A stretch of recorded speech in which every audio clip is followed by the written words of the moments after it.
Freelancing की field बहुत सारे लोगों को बहुत फैसिनेटिंग लगती है क्योंकि जैसे ही फ्रीलांसिंग के बारे में वो सोचते हैं तो एक ऐसा पिक्चर उनके माइंड में आता है कि एक पर्सन लैपटॉप पे काम कर रहा है, उसके पास अपने खुद के टाइम की फ्रीडम है, मनी की फ्रीडम है और वो अपने हिसाब से अपने लिए काम कर सकता है। लेकिन ये फील्ड काफ़ी चैलेंजिंग भी हो सकती है अगर आप इसके कॉन्सेप्ट्स को बिना समझे स्टार्ट करते हो तो अगर आप फ्रीलांसर बनना चाहते हो तो बिल्कुल बेसिक से मैं इस वीडियो में डिस्कस करने वाला हूँ। सबसे पहले फ्रीलांसर बनने के लिए आपको कोई ना कोई एक स्किल आनी चाहिए। अब या तो उस स्किल में आपका इंटरेस्ट हो सकता है या फिर वो स्किल आप सीख सकते हो। अगर तो आपका किसी फील्ड में इंटरेस्ट है फिर तो बहुत अच्छी बात है। लेकिन अगर आप कोई स्किल एक्वायर करना चाहते हो तो एक चीज को आपको बहुत अच्छे से समझना पड़ेगा और वो है निश। जैसे कि आपने बहुत सारी फील्ड्स के बारे में सुना होगा, डिजिटल मार्केटिंग है, कंटेंट राइटिंग है, वेबसाइट डिजाइनिंग है, बहुत सारी मल्टीपल फील्ड्स हैं, राइट? लेकिन जब आप एक फ्रीलांसर बनते हो तो आपको क्लाइंट्स के लिए काम करना है। अब आप सोच के देखो कि अगर मैं क्लाइंट हूं या कंपनी हूं तो मेरे पास कोई ना कोई काम होगा जो मैं आपको देना चाहता हूं, राइट? फॉर एग्जाम्पल मेरे पास एक लोगो डिजाइनिंग का काम है, मैं अपना लोगो रीडिजाइन करवाना चाहता हूं, ठीक है? तो क्या मैं उस पर्सन को ये टास्क दूंगा जिसने अपनी प्रोफाइल पे लिखा हुआ है ग्राफिक डिजाइनर, और या फिर मैं उस पर्सन को काम दूंगा जिसने अपनी प्रोफाइल में क्लियरली मेंशन किया हुआ है लोगो डिजाइनर, राइट? तो ये डिफरेंस है एक ब्रॉड फील्ड में और एक निश को पकड़ने में। अब आपने एग्जैक्ट स्किल को आइडेंटिफाई कर लिया, राइट?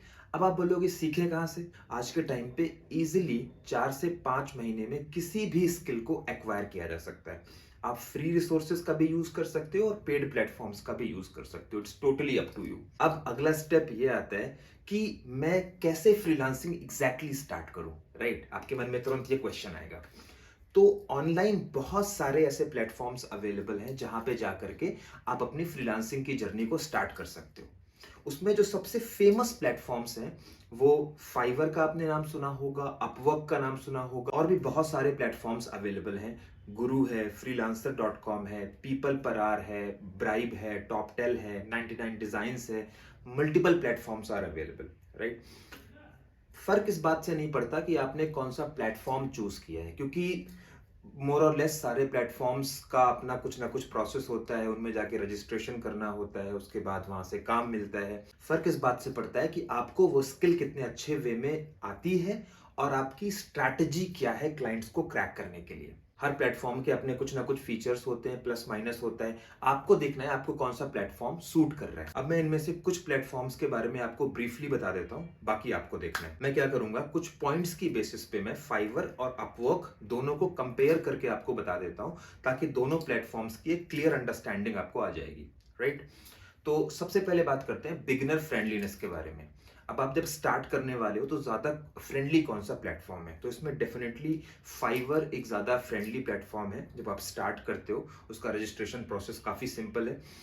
बट अपवर्क में क्या होता है कि थोड़ा सा उनका प्रोसेस कॉम्प्लिकेटेड है और आपकी एप्लीकेशन मल्टीपल टाइम्स रिजेक्ट भी हो सकती है। दोनों प्लेटफॉर्म्स का रजिस्ट्रेशन बिल्कुल फ्री ऑफ कॉस्ट है। अब अगला स्टेप ये आता है कि इनमें पैटर्न क्या होता है। तो अगर फाइवर की हम बात करें तो इसमें आपको गिग्स बनानी होती हैं। गिग का मतलब बेसिकली ये है कि जो भी सर्विस आप बायर को प्रोवाइड करना चाहते हो, फाइवर पे क्लाइंट को बायर बोलते हैं और फ्रीलांसर को सेलर बोलते हैं। तो आप एज अ सेलर अपने बायर को जो सर्विस प्रोवाइड करना चाहते हो उसकी एक ब्रीफिंग आप वहां पे मेंशन करोगे, एक बहुत ही अट्रैक्टिव वे में, आई कैचिंग वे में, राइट? क्योंकि सारे फ्रीलांसर्स ने अपनी अपनी गिग्स बना के वहां पे डाल रखी होंगी कि जी मैं आपका लोगो डिजाइन करके दूंगा, इतना टाइम लूंगा, ये मेन फीचर्स होंगे, मैं ये वेबसाइट डिजाइन करके दूंगा, या मैं ये कंटेंट लिख के दूंगा, मैं ये मार्केटिंग करके दूंगा। अब फाइवर आपको 3 टाइप के पैकेजेस देता है जो आप ऑफर कर सकते हो बायर को: बेसिक, स्टैंडर्ड और प्रीमियम। अपने फीचर्स को और प्राइसेस को इन 3 पैकेजेस में आप कैटेगराइज कर सकते हो कि जी बेसिक वाले पैकेज में मैं ये करके दूंगा, इतना टाइम लूंगा। फिर स्टैंडर्ड वाले पैकेज में सर्विसेज को थोड़ा सा बढ़ा सकते हो और प्राइस को भी थोड़ा सा बढ़ा सकते हो, और प्रीमियम वाला जो आपका पैकेज होगा वो आपका टॉप मोस्ट पैकेज होगा। अब आप जब एज अ बिगिनर जाते हो तो आपके पास ना कोई क्लाइंट है, ना आपके पास कोई अच्छी रेटिंग्स है, ना कोई रिव्यूज हैं। तो सबसे पहले आपको ट्राई ये करना है कि आपकी फील्ड के जो अच्छे लेवल के सेलर्स हैं उन्होंने अपनी गिग्स को किस वे में डिजाइन किया हुआ है, राइट?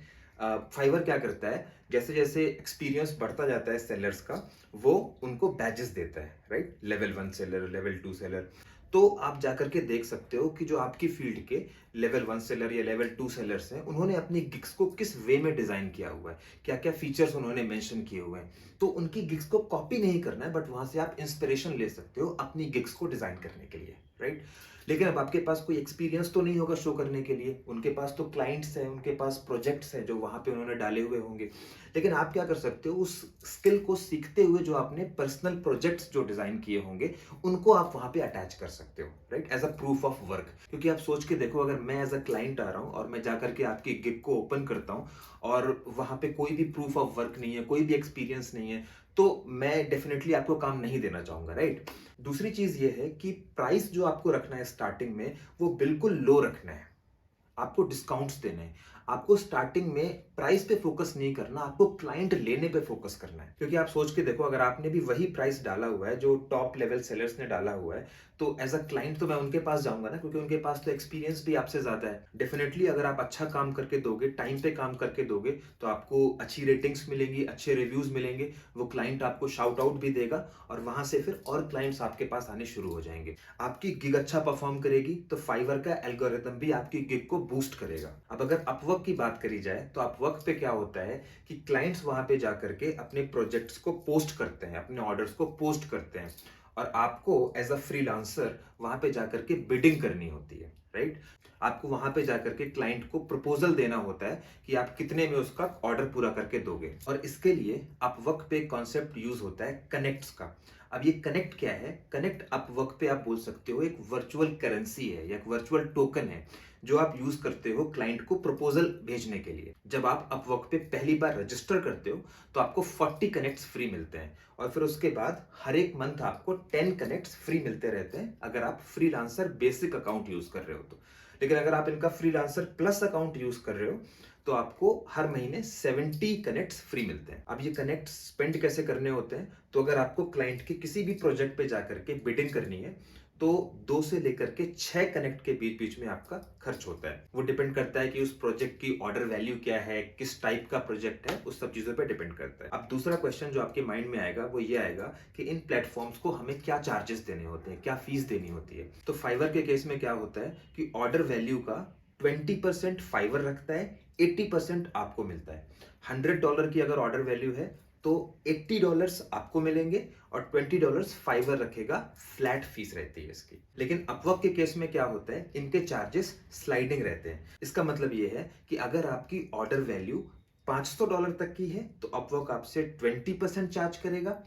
अगर $500 से लेकर के $10,000 तक की है, तो अपवर्क आपसे 10% चार्ज करेगा, और अगर $10,000 प्लस है, तो आपको 5% देना होगा, राइट? लेकिन इसमें कैच ये रहता है कि ये सारी जो ऑर्डर वैल्यू है, ये आपकी एक ही क्लाइंट से आनी चाहिए। अपवर्क का आपको एक बेनिफिट ये भी होता है कि आपको क्लाइंट के साथ रिलेशनशिप बनाने का मौका मिलता है। अब अगर देखा जाए कि अर्निंग किस प्लेटफॉर्म से ज्यादा अच्छी हो सकती है, तो वो तो टोटली आपकी स्किल और आपकी कंसिस्टेंसी पे डिपेंड करता है। लेकिन हाँ, फाइवर पे क्या होता है कि एक प्रॉब्लम रहती है कि आपने अपनी गिग में एक फिक्स्ड प्राइस मेंशन कर दिया, तो अब क्लाइंट अगर आपको ऑर्डर देगा, तो उसी प्राइस पे आपको ऑर्डर एक्सेप्ट करना पड़ेगा, राइट? लेकिन अपवर्क पे क्या होता है, क्योंकि आप क्लाइंट के पास बिडिंग करने जा रहे हो, तो क्लाइंट का बैकग्राउंड देख के और दूसरी चीजें देख के आप क्या कर सकते हो, आप डिफरेंशियल प्राइसिंग रख सकते हो। कुछ लोग इन प्लेटफॉर्म्स की स्ट्रिक्टनेस के बारे में पूछते हैं कि इनकी पॉलिसीज कितनी स्ट्रिक्ट हैं वगैरह वगैरह। तो मैं बस यही कहना चाहूंगा कि ये सारे प्लेटफॉर्म्स अपनी पॉलिसीज को लेकर के बहुत स्ट्रिक्ट होते हैं, तो बिल्कुल भी ओवर स्मार्टनेस करने का ट्राई हमें यहाँ पे नहीं करना चाहिए कि आप ये ट्राई करो कि किसी क्लाइंट से आप आउट ऑफ द प्लेटफॉर्म उसके डिटेल्स लेकर के या ईमेल आईडी लेकर के आप out of the platform deal करने का ट्राई करो। वो सब बिल्कुल नहीं करना चाहिए, क्योंकि ये प्लेटफॉर्म्स बिल्कुल भी देर नहीं लगाते किसी भी फ्रीलांसर को बैन करने के लिए, राइट? अब एक और प्लेटफॉर्म की बात कर लेते हैं, लिंक्डइन। लिंक्डइन भी एक काफी अच्छा प्लेटफॉर्म है फ्रीलांसिंग सर्विसेज को प्रोवाइड करने के लिए।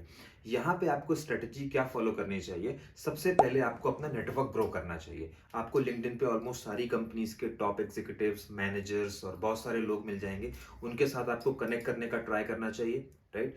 और कनेक्ट करने के बाद अपनी सर्विसेज से रिलेटेड उनको आप डीएम कर सकते हो।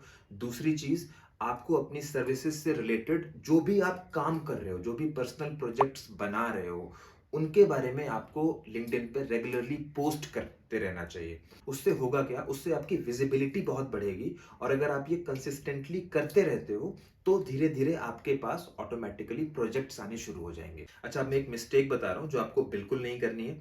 बहुत सारे लोग क्या करते हैं कि क्लाइंट्स को अपनी सर्विसेज से रिलेटेड कोल्ड ईमेल्स भेजने शुरू कर देते हैं और वो कोल्ड ईमेल का फॉर्मेट सब कुछ सेम रहता है और वहाँ पे वो बस मेंशन कर देते हैं कि I am a very hard working graphic designer और व्हाटएवर और आप मुझे काम दो।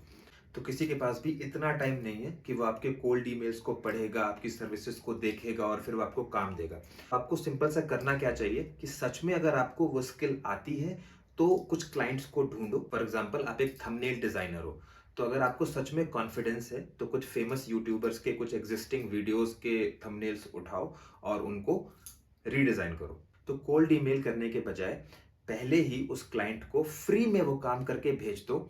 अब अगर सच में आपका काम अच्छा होगा तो डेफिनेटली वो क्लाइंट आपको आगे काम देगा ही देगा। और दूसरी मिस्टेक ये है कि कभी भी किसी को भी रजिस्ट्रेशन फीस या किसी और फीस के नाम पे कोई भी अमाउंट मत दो। आप सोच के देखो, अगर मैं आपको हायर कर रहा हूं एज अ फ्रीलांसर, तो मैं आपको पे करूंगा, मैं आपसे फीस नहीं लूंगा। तो ये बहुत सारे स्कैम्स चलते हैं बहुत सारे प्लेटफॉर्म्स के ऊपर कि रजिस्ट्रेशन फीस के नाम पे आपसे पैसे लिए जाते हैं। तो ठीक है, आई थिंक स्टार्ट करने के लिए बेसिक आइडियाज आपको मिल चुके होंगे, तो फिर स्टार्ट करो।